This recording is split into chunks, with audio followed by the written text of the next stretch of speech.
mga kapatid, kukunan po natin ng record itong ating ginagawang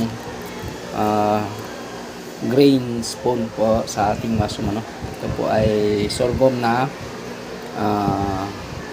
bagong luto at kukunan natin ng timbang kung ilan ang nilalaman ng ating bote. Ayan po, naka-zero na tayo. Ayan. Walang laman tong ating bote. Ayan. So, ayan. Meron po siyang bigat na 222 grams. So, pag nilagay po natin tong bote, so, naka-zero po tayo ngayon. So, ngayon, ito na po yung ating ilalagay.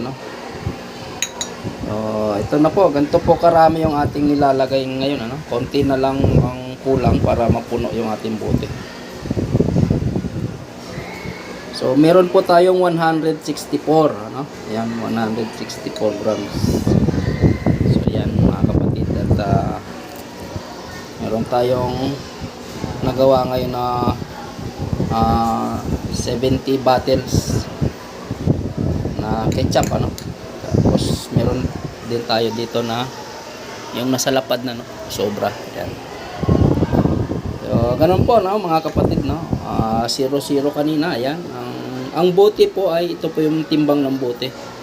So, kapag nilagyan natin yan, so 169. Ayan. Nasa 160 po ang natin, ang minimum. Ayan.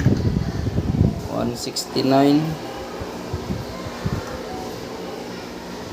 164. Basta nasa po tayo ng 160 minimum natin yan. Ayan. Medyo mababa itong isa na to, kaya dadagdagan natin. Ayan.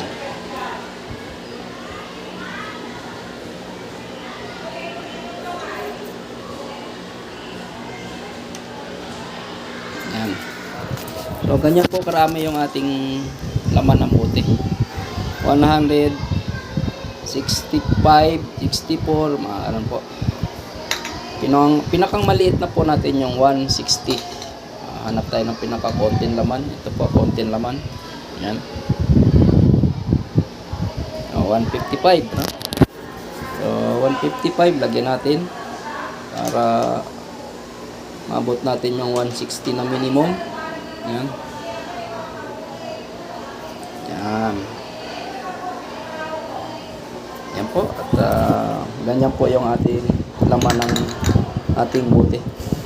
So, ayan po mga kasama, at maraming salamat pong muli at na-update ko po kayo sa laman ng ating bote. Ito po ay hindi pa na steam, hindi pa natin nalagyan ng takip yan. Yan. So, magbabago pa po ang timbang yan kapag na-steam na natin.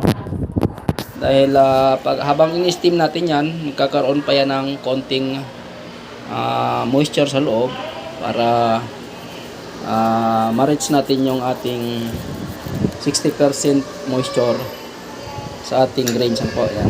So, ito po ayan, 0. So, ayan po mga kapatid, at maraming salamat pong muli at God bless po sa ating lahat. Ingat po tayo lagi mga ka-mushroom.